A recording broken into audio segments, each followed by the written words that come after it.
Ladies and gentlemen, please welcome CEO of the Milken Institute, Michael Clowden.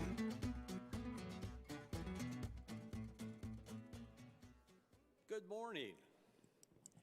Welcome to day 2 of the MEA Summit. Delighted to see all of you here, and I trust you all found yesterday's conversations to be not only informative, but in some cases educational and inspiring you to think about looking at the world through slightly different eyes than the way you were looking at it when you first came and joined us. And I hope we have a very full day of very interesting sessions, and I hope you'll partake of that and go to sessions in particular that are on subjects that you're not that familiar with. I think you'll find you'll get a great deal out of that, and I hope you'll do that. One of the reasons we're here in Abu Dhabi is that this is a very big year for the region, of course. 2020 is a year in which there'll be, in addition to hosting the most important event of the year, which you're at, there's going to be a small event called an Expo in Dubai and another small event, the G20 in Saudi Arabia. The region is continuing to open itself up to the world and to its investors. And for that reason, this year the Milken Institute, especially on the GCC region. The index is something that tries to help and focus international investors' understanding of the region's strengths and challenges. For those of you who are interested, and I hope you will be, you'll find it, and also an excellent report that we did on Bahrain and focusing on its development of financial technology. You'll find both of those reports online, and we do hope that you visit our website to view those. Now, to begin this morning's session, which is focused on regional opportunities in the Middle East, I'm really delighted to be able to introduce the United States Ambassador to the UAE, John Rakolta Jr. Prior to his appointment in September of 2019, Ambassador Rakolta was a business executive and a civic leader in Detroit, Michigan. He previously served as chairman and CEO of Wallbridge, which is a family-owned construction company that has completed projects across the globe. He's a dedicated supporter of his community and an avid Detroit Tigers fan. Ambassador Rakolta worked with the Detroit public school system and the Coalition for the Future of Detroit School Children to build education, economic opportunity, and civic involvement across the Detroit region. So please join me in welcoming the ambassador to the stage.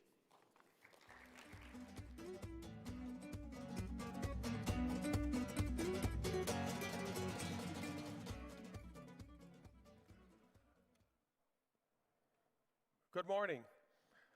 It's my pleasure to be with you today. I'm looking out into the audience and looks like we're about 3/4 full, so probably had a pretty rough night. I can imagine how much nightlife you accomplished while you're here in Abu Dhabi. I came into the position as the political appointee appointed me, and it also means that I didn't have to go through the normal committee process that the State Department has to offer. The skill set that I learned and developed over the 4 decades in private sector business is vastly different than those of my colleagues at the State Department. I purchased a small, respected, family-owned construction company from my father in 1975 and grew it into one of the world's largest constructors of car and truck plants, along with many other complex data centers for iCloud computing. Frankly, dealing with the first political appointee that I am, I'm sure that the UAE may not be comforting with my skill set as they have been in the past with the previous.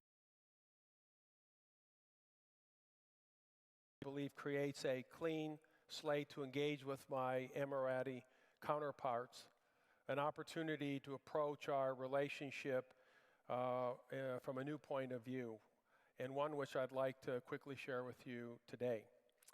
When assuming my duties, I met with the President, and he asked me if I had a set of any personal priorities for strengthening the bilateral relationship. That's certainly a fair question, and he had every reason to expect an answer from me at that point in time. I had just completed my studies at what is called the Foreign Service Institute Ambassador Seminar, and I fully embrace the President's foreign policy goals and the importance he places on continuing to build our strategic partnership with the UAE in one of the most turbulent. Explained that while I had a solid understanding of the tactical expressions of our policies, I wanted to get a better idea of how those actions were supporting a longer-term, comprehensive strategy necessary to build the enduring relationship that he had desired. So the President graciously allowed me to take a temporary pass on my answer. And here is what I've learned in the short 100 days that I've been here. 1, the UAE is one of the world's most vibrant centers of change, innovation, and collaboration. 2, defined by security cooperation, counter-terrorism, energy, arms sales, and intelligence sharing and cooperation. 3, the UAE has created a trusting, dynamic, robust, and strategic reliance with the United States.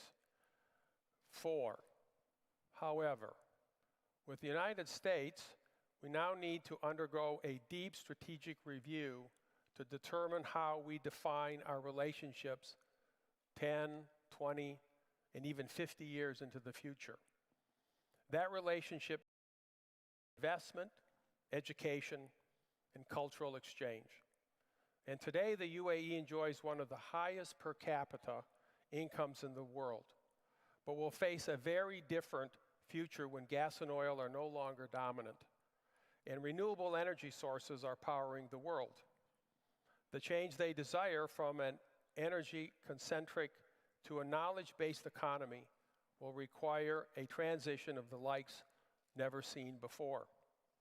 We know that periods of explosive innovation have occurred when talented people, new ideas, available capital, and a welcoming investment environment come together.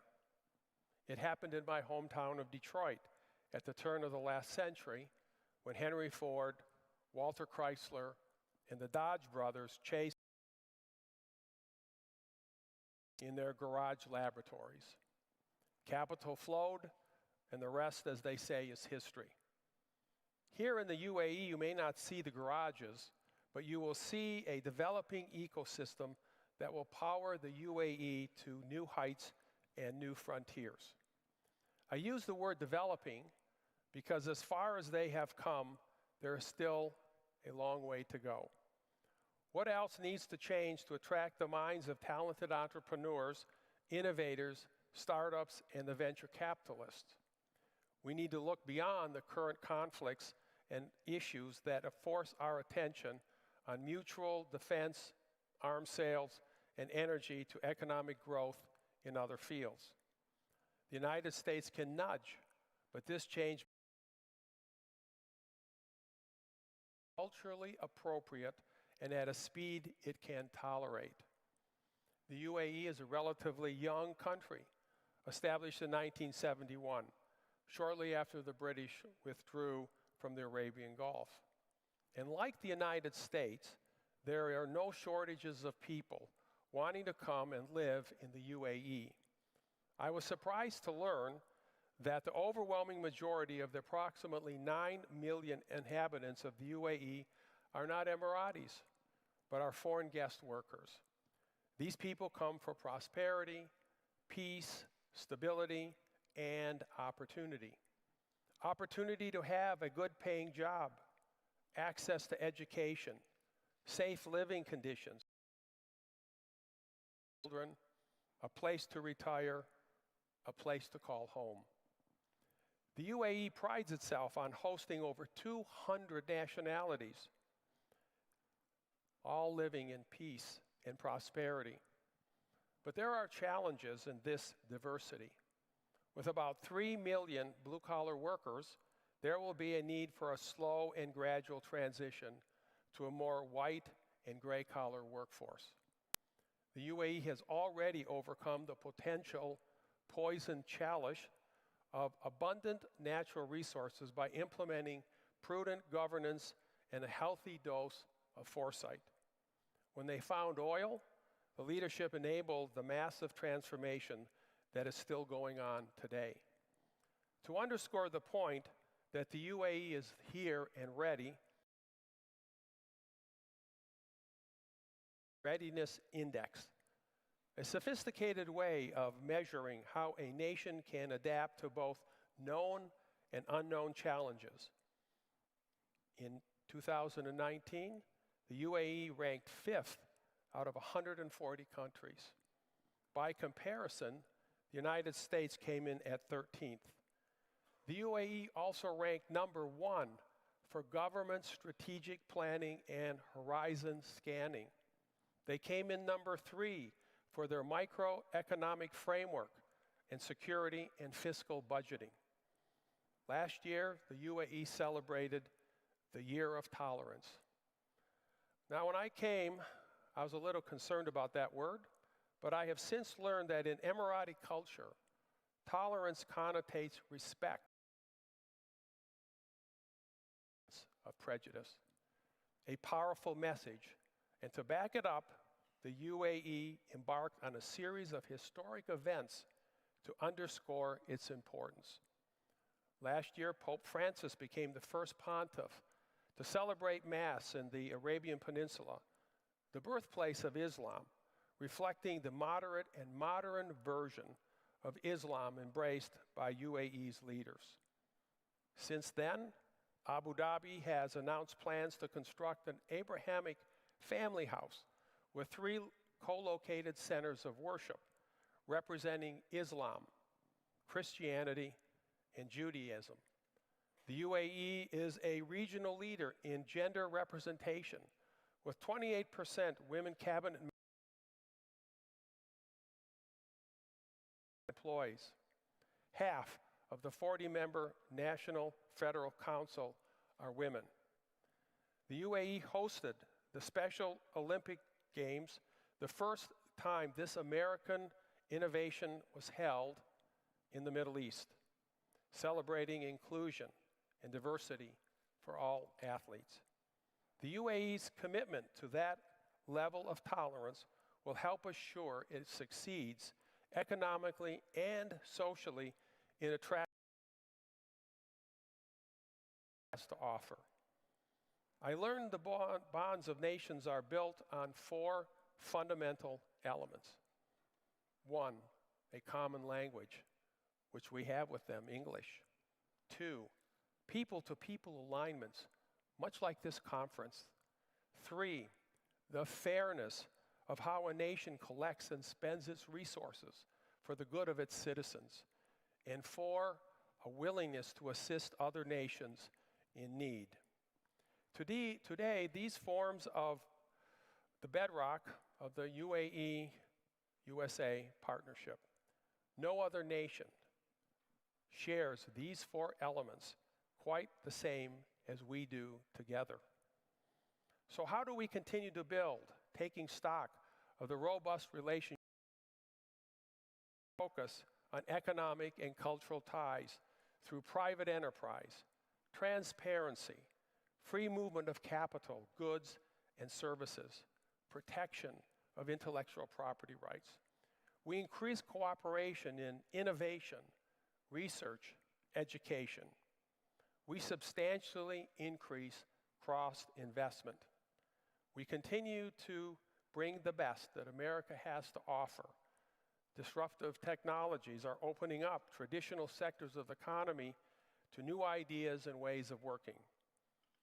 More simply put, innovation and its use in enterprise drives all of us toward greater prosperity and partnership. Like Detroit, at the beginning,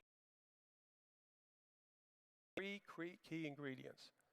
One is talent, two is innovation, and three is capital. A different formula that was required 20 years ago.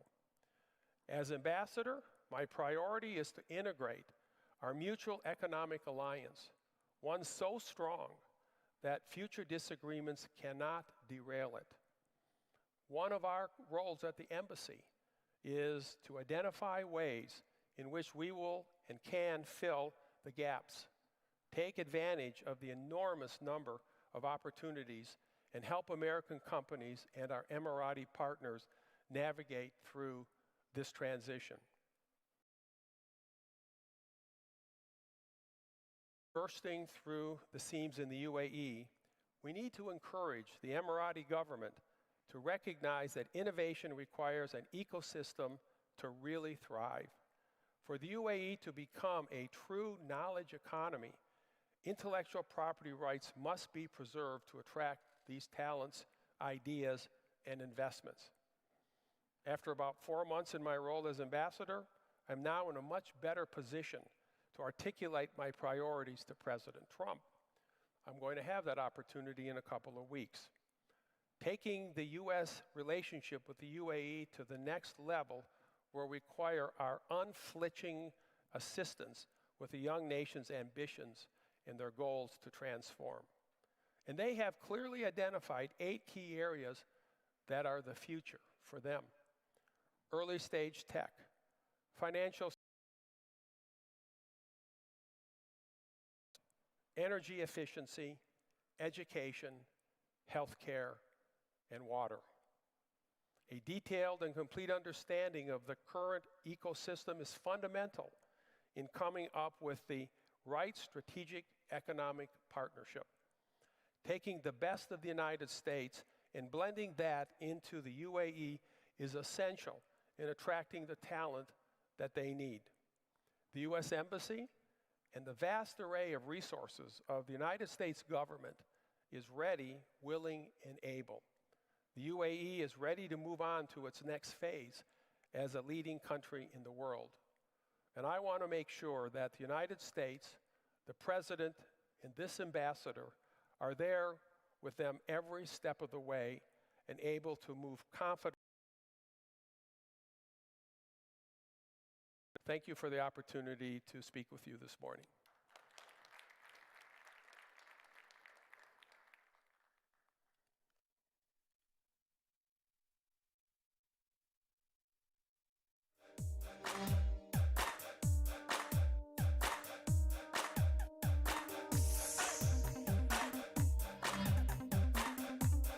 Ladies and gentlemen, please welcome your panel on Opportunity in the Middle East, A Road Less Traveled, moderated by the National's Editor-in-Chief, MEA Al-Arabi.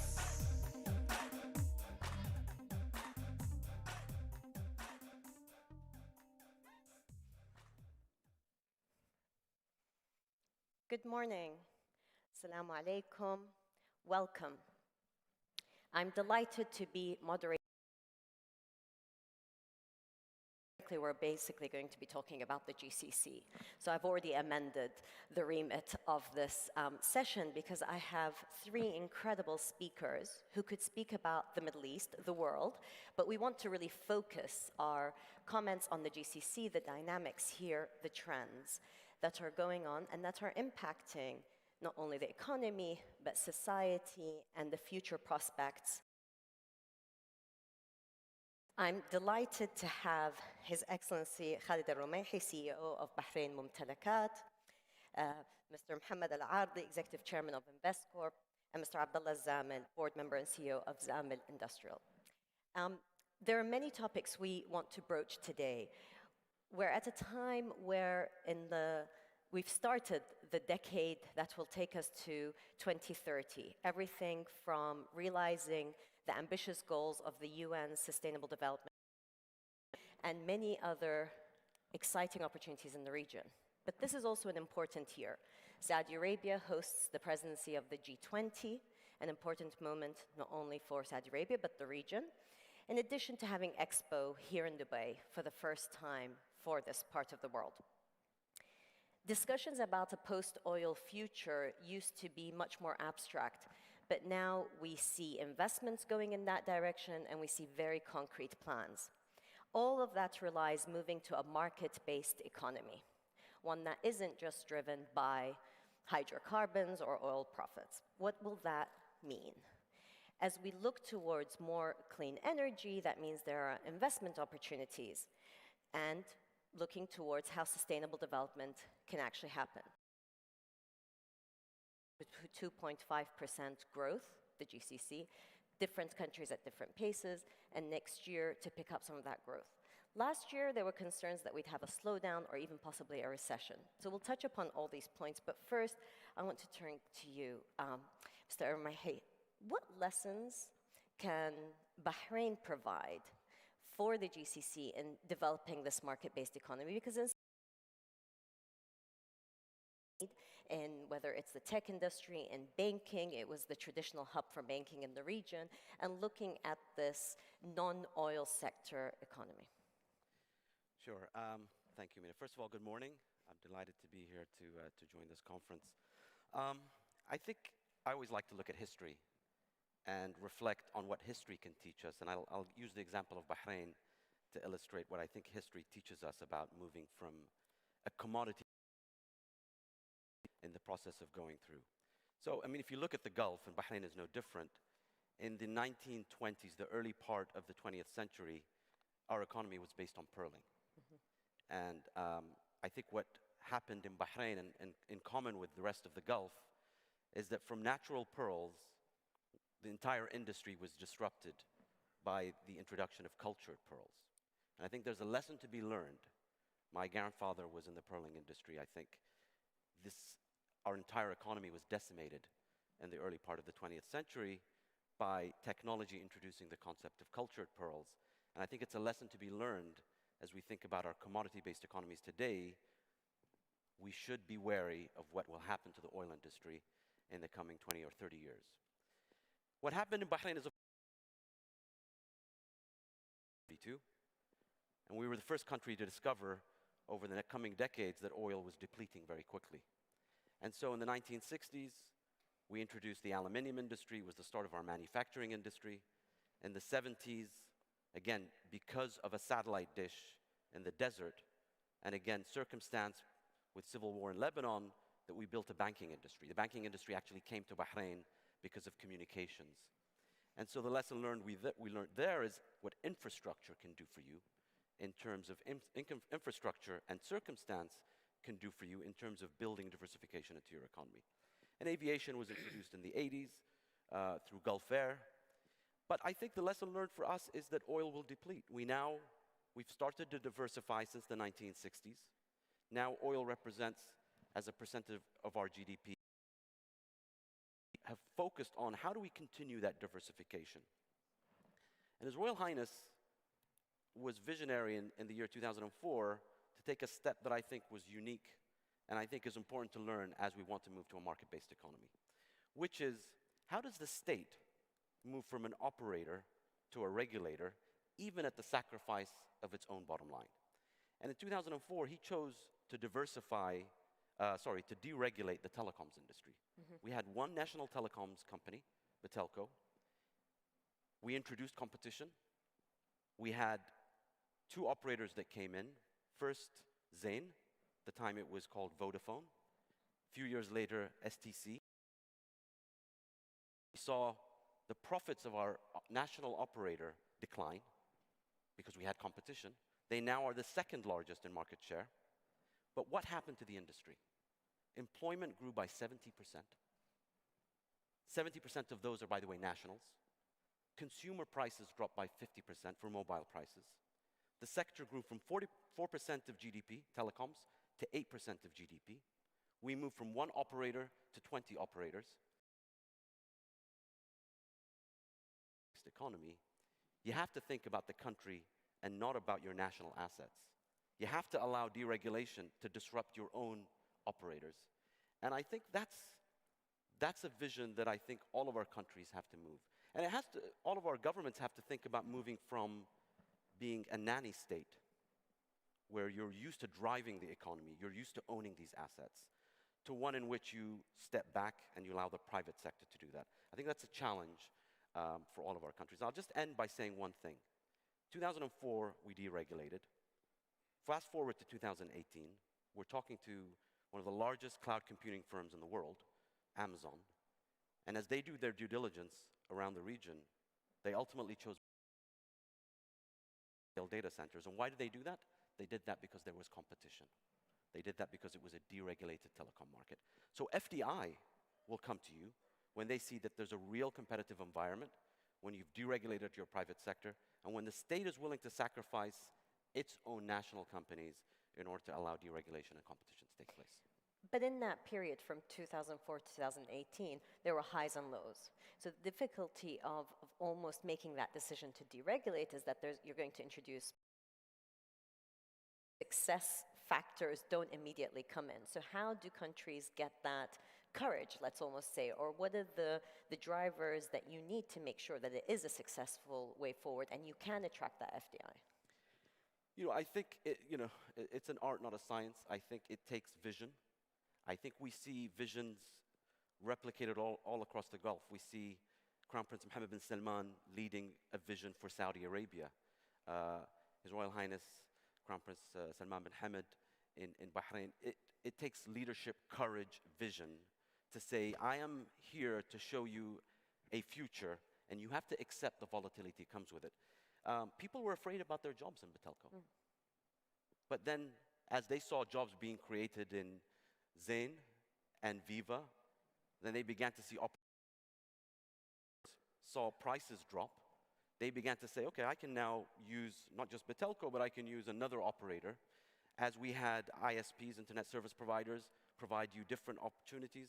So ultimately, you begin to see that the public begins to see the benefits of this. But it takes vision and courage. You have to ride the volatility. So volatility is a good theme to move on to with you, Mr. Al-Ardi, because the impact on competitiveness, we have the fourth industrial revolution happening. There are mega trends that you must take into account as you're making decisions in InvestCorp, but also assessing both the regional and global investment opportunities. So I wanted to turn to you to ask you about what those mega trends are and what those who are investing in the region could look to as either opportunities or potential challenges. Mina, thank you. And again, I just want to say thanks to the Milken Institute for really getting us here in this great city. From my point of view, I see 4 mega trends in this region. Number one is the geopolitics of this region. A few more things about them. Secondly, the demographics and the social change that is happening. Third, urbanization. And fourth is the pace of technological progress that is being speeding. So if I come back to the geopolitics first, I mean, in general, it's a mess. Like everywhere else in the world, it's a mess. So there's no difference in there. The challenges here is you have things like the Iran nuclear deal causes tension. You have regional tension causing pressures. You have Iraq, you have Syria, you have the Palestinian-Israeli problem. And then on top of that, you have global powers that come to strengthen the region's defenses and stability and future, but to compete on positions and their own interest. Number two, the demographic and social change. While the rest of the world, or the majority of the rest of the world, is really facing aging, and with aging comes lower productivity of labor, this region is really on the opposite. We have, a bulge of the population, maybe almost 60% under 30 years old. They're young, and so we have opportunity and challenges for the long term. In the short term, obviously, these guys need to come and be productive quick, or they become lost. So they need training, they need education, They need to be with the transformation that is happening. And then as they grow and get better healthcare and they become, maybe have to work harder than their parents because there are less welfare schemes, there are more competition in the world, they need to be looked after with healthcare systems and pension systems. Urbanization, again, a global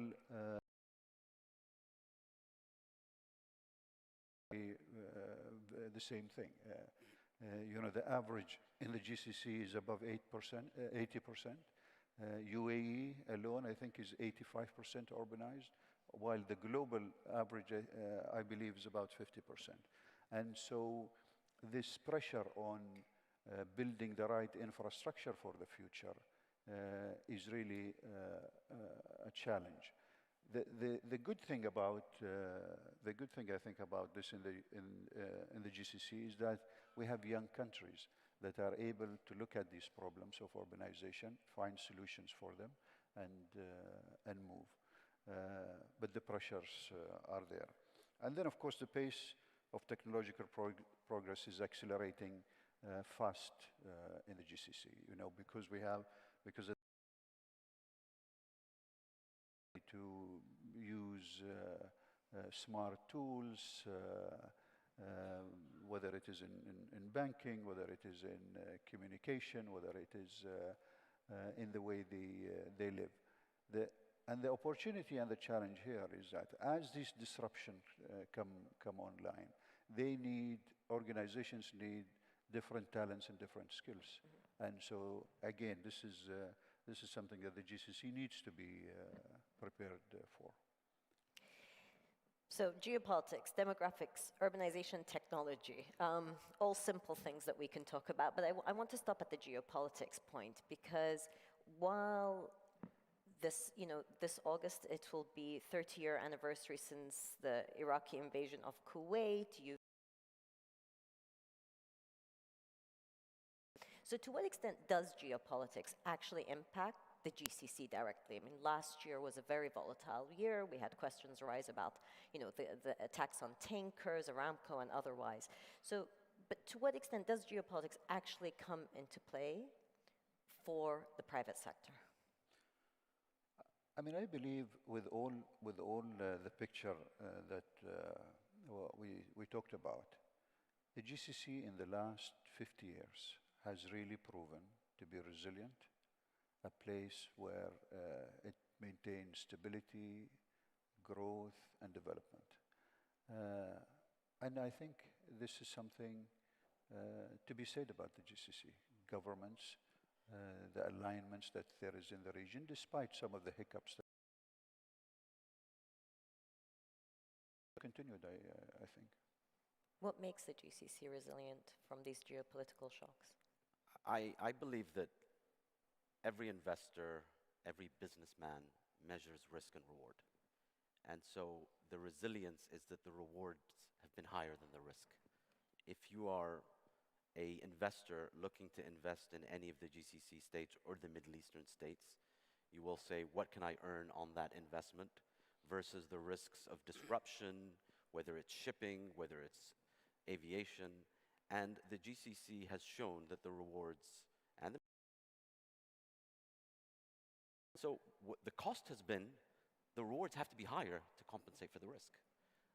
It's priced into the financing, it's priced into our insurance costs. If you're a shipper, you're probably paying higher insurance costs at certain times. If you're raising money, you're probably paying a cost to that financing. But the rewards, I think, as Mohammed has indicated, have shown that they have been higher than the risk. And that's why investors have come to this region, because they see that potential. Mr. Zemla, I want to come to you about the other trends that Mr. Al-Ardi spoke about, which is demographics, urbanization, technology, because all three really, for example, the NEOM project, everything from clean energy, how solar power will be generated, to creating new opportunities for young Saudis. How is the NEOM project coming along? What opportunities do industries like Al-Zamil industry and others see for themselves in this project? Thank you, Mina, and good morning. Even before NEOM, the Vision 2030 that was announced back in 2015, 2016, we're starting to see some outcomes out of it. And it encompasses those whole four that you just talked about. NEOM is one part of the Vision 2030, which addresses really a wide range of social change, industry, logistics, the voluntary work, public sector, regulatory framework. It just touches across all sectors. When it was first announced in 2015, 2016, many of us were skeptical, not only in the local front, but also globally. Towards the beginning, we have had some challenges, especially in the private sector. Private sector in Saudi for the past 40, 50 years have been doing business, been used to do business in a certain way. And all of a sudden, the government wanted to introduce expat levies, or introduced VAT. The regulations have started to change. So coping and adapting was a bit of a challenge. But and you know, in any transformation process,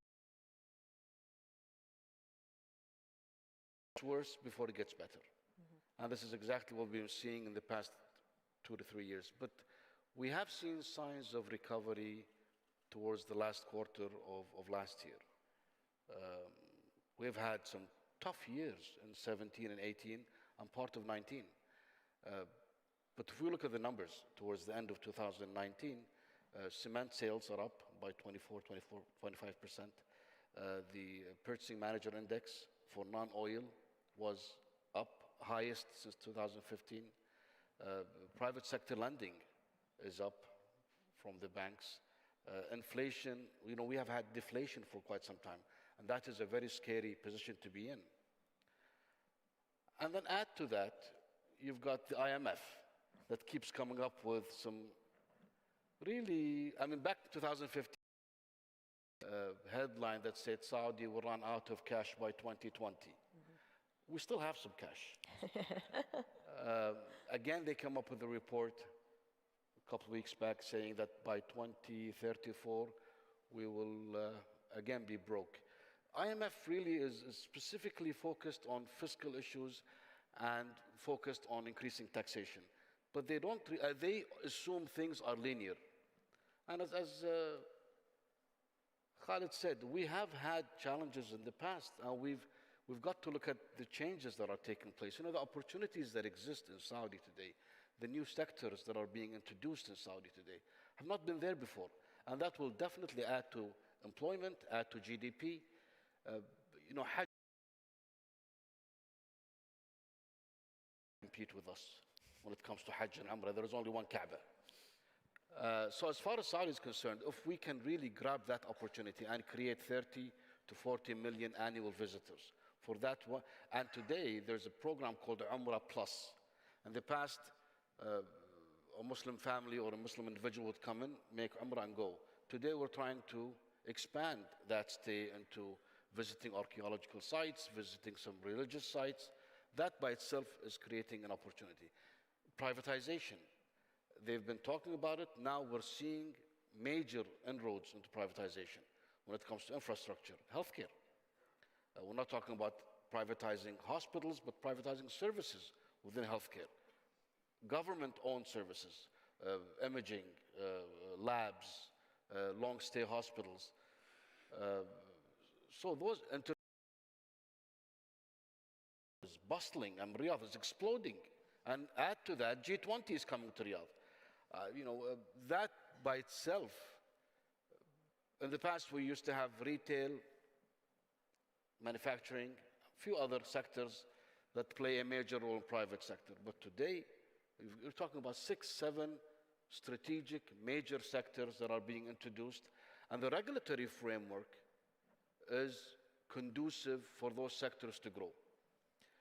The infrastructure, I'm not talking about hard infrastructure, even soft infrastructure. You know, and I can say this with all that are of global stature as we speak today. Telecom is, if we compare telecom in Saudi and the speed of internet, is of global stature. Financial services, again, petrochemicals, oil and gas industry. Those are global industries that already exist in Saudi that are easily expandable into other regions around the world. So the Vision 2030 is a major pillar towards growing where we were.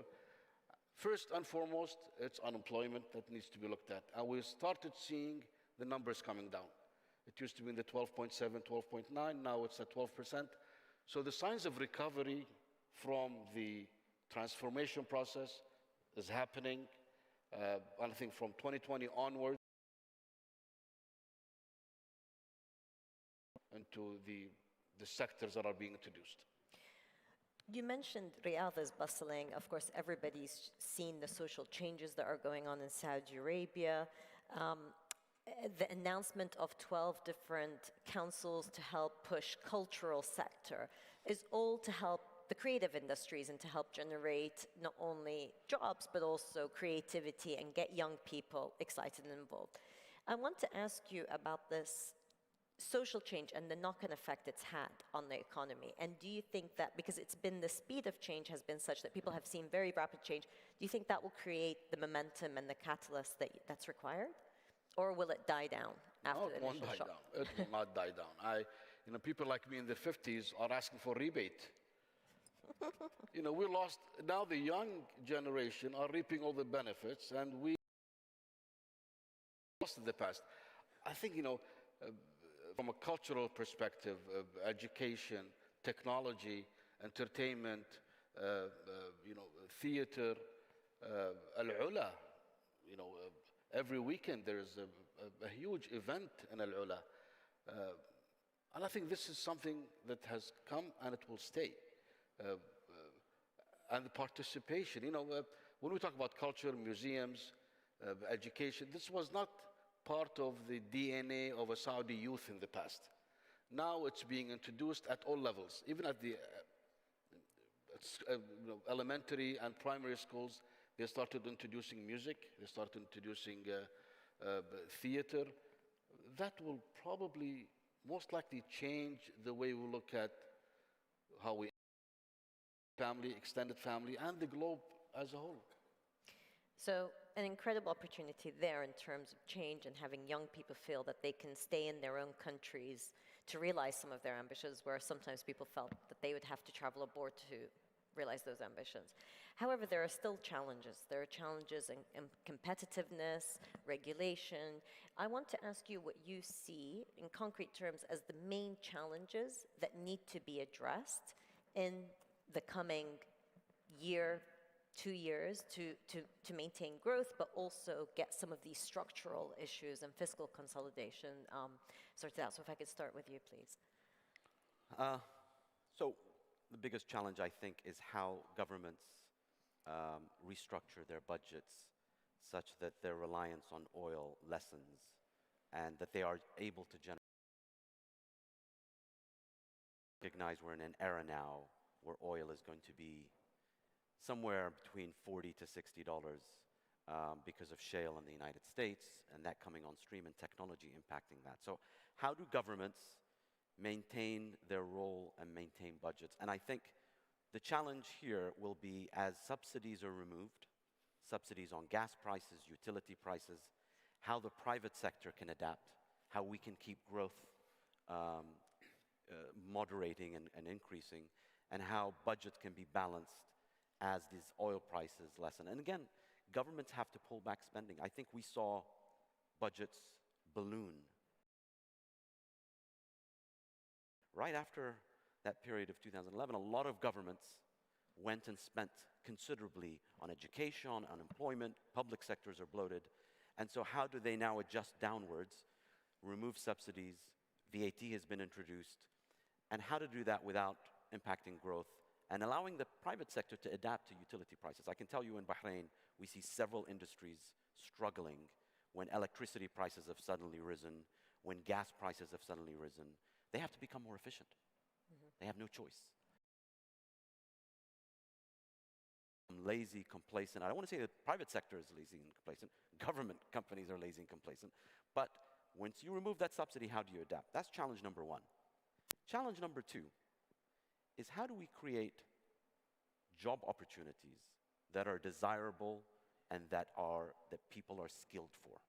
We are in a beautiful hotel, hundreds of millions, and many of these are available all over the Gulf. How many nationals work here? How many nationals, and I make the same blame to my country. How do we get employment into sectors that we're developing? And I think that's number one. How do we increase wages such that it's desirable by nationals? Number two is, as we talk about new industries, how do we skill our people in order to be able to be ready and able to fill that? It really will take someone that comes to work on time, has the skill sets where an employer will take them and grow them and nurture them. And I think our education system, not only traditional education, but vocational education, how do we ensure that people understand that vocational education is just as good as an academic degree? Not everybody should be a lawyer or a doctor. You can be an engineer. By the way, this used to happen in the Gulf. In the 40s and the 50s, they were engineers. They were working in Aramco and Babco, and they earned good livings. How do we make sure that we change the mindset around that? So I think youth unemployment was touched upon earlier by Abdullah and by Mohammed. Youth unemployment is going to be a huge challenge. How do we find jobs and make sure they're ready and able and willing to take them? And then how does the government change its role and not impact growth and remove subsidies and generate non-oil revenue? And with what Khalid is saying, I think we need a deeper connection to the global economy. No more this region can be an island with oil and gas that does everything by itself. Every project should be a global project. Every infrastructure scheme should be a global scheme. We need a pro-growth industrial policy that in one way speed up the rise and sustainability of GDP per capita, but also allows distribution. That way, then we become part of a bigger pool that allows funding, sustainability, transparency across the world. But becoming more plugged into a global economy at a time that we see US-China tensions on the rise.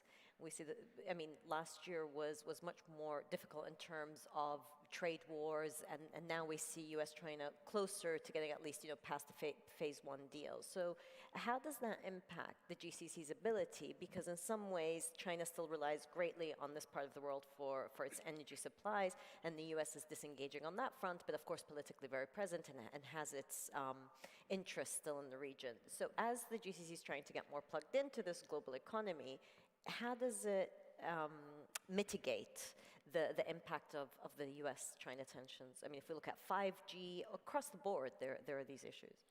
I believe the GCC is in the right place to really benefit from this because, like you said, with everything that is happening, activity becomes really key. The GCC is not Chinese. The GCC is not American, and so I think we fit with both of these powers. I believe, China has a lot to offer this region. The Belt and Road has brought focus to this region, and the U.S. economy continues to be, the greatest in terms of operating in it, in terms of bringing the innovation and the creativity that we need. Challenges that you see that need to be addressed? On the private sector side, we definitely need to adapt. We need to adapt to the new investors that have been there for quite some time. Before learning new things, we need to unlearn the past because things will no longer be the same. And that, in my opinion, will probably be quite a challenge. On the government side, I would really like to give one piece of advice. Non-oil income does not necessarily mean additional taxes. And that is the danger and the trap we're being put in by the likes of the IMF. When IMF continuously puts pressure on austerity measures, sometimes you might need to spend. You know, in 2016, when Vision was launched, part of the vision, Saudi announced that there will be a 72 billion riyal stimulus package for the private sector to be able to bridge to the new economy. This hasn't happened back then. It started to happen in 2019. And that, in my opinion, has made a big impact on the shift between a slowdown and programs take a while. And if we have a saying, اللهم رزقني وعجل. الرزق ما يجي بسرعة بين يوم وليلة. It takes a while. And for such a transformation to really be part of the norm, it will take time. So government will have to wait, private sector will have to wait until we reap the benefits. But to push a non-oil income through taxation, in my opinion, that is quite a dangerous move. You know, we have a section within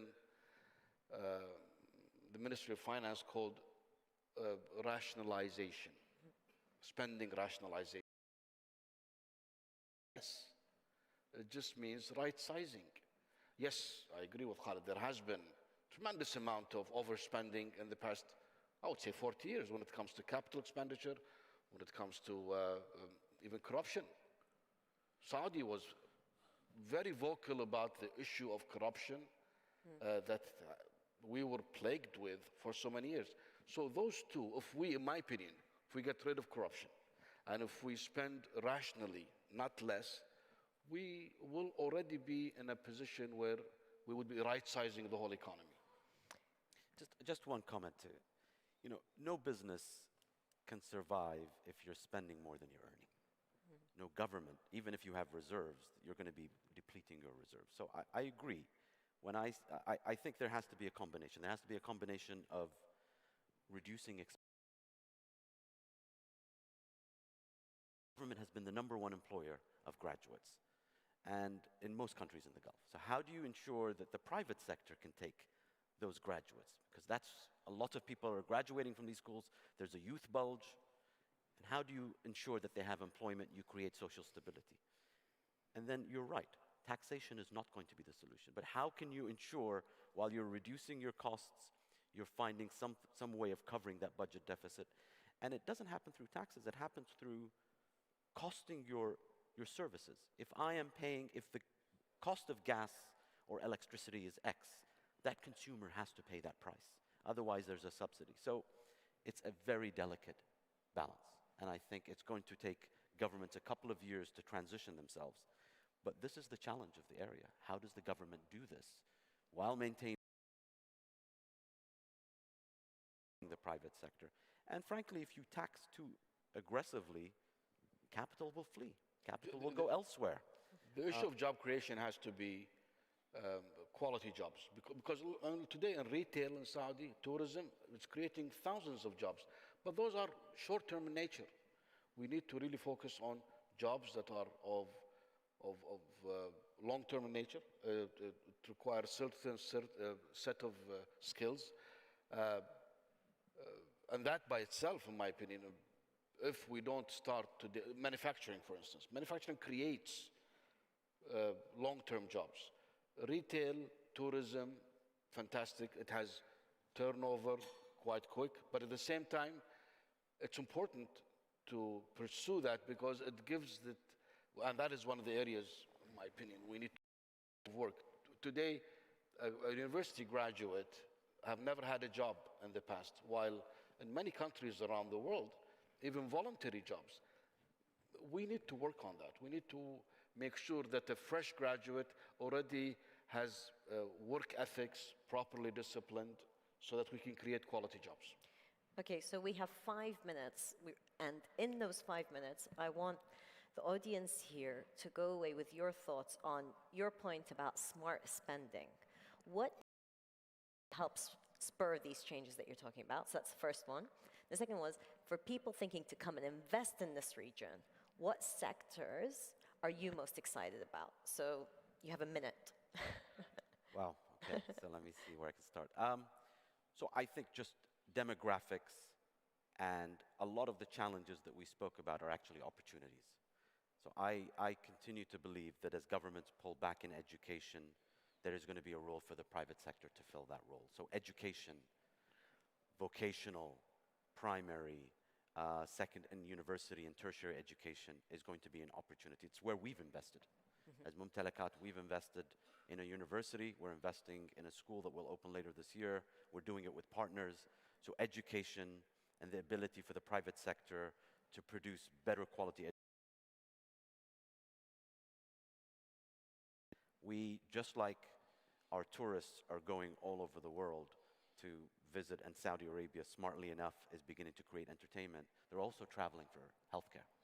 And how do we create quality healthcare? In Abu Dhabi, they have the Cleveland Clinic. How do we create quality healthcare staffed by nationals, but also providing that healthcare tourism?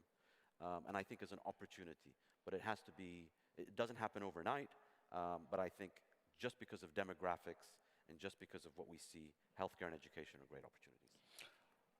I believe, MENA, developing local talent and creating local knowledge is important. We're way, way behind nations of the world in R&D and sector-specific centers.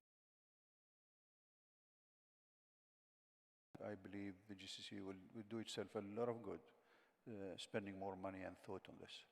Thank you. In Saudi in specific, I think the promising sectors, the classic ones like the manufacturing, still very promising in Saudi. You've got entertainment, tourism, privatization of infrastructure that is owned by the government. The Public Investment Fund is already introducing some new sectors, and they're launching companies just to kickstart that sector. And it was discussed yesterday at one of the sessions. So you got 4 or 5 very promising sectors that will create employment, as well as, in my opinion, excellent returns. But do you see the investment in those sectors coming from the private sector or from government, or both? Well, private sector is definitely ready to invest, not only local, FDI, as well as PIF. PIF has played a major role in kickstarting a few sectors. I hope they don't continue, because they need to leave that to the private sector. But it was essential for them to kickstart it in the beginning. Can I ask you on Mumtalakat, I mean, for you making those decisions about what you invest in, but also what you leave room for the private sector to feel that they can have a competitive edge on? We're conscious not of crowding out the private sector. If the private sector is doing something, then I don't need to step in. Now you'll say, okay, what about why are you doing education? Well, we have that we think is needed in the country, so we'll step in. If the private sector follows, we'll stop. So we are conscious of not crowding out the private sector. But sometimes you need to be a catalyst. And we've seen this in tourism. You go to an unoccupied area, which is a beachfront area. We're doing it right now. No private sector investor will go there because they don't feel that they're going to get footfall. We're going to go build 1 or 2 hotels and a few retail. And I'm sure once the private sector sees that, they'll follow. So we're conscious of being a catalyst. And then once we see this private sector following, we stop and we see what other areas can we do it. And NEOM is a great example of that. I'm sure if the PIF didn't invest in NEOM, nobody would. The private sector would not do that. Yes. But then once the PIF does that, I'm sure the private sector will follow and they can move elsewhere.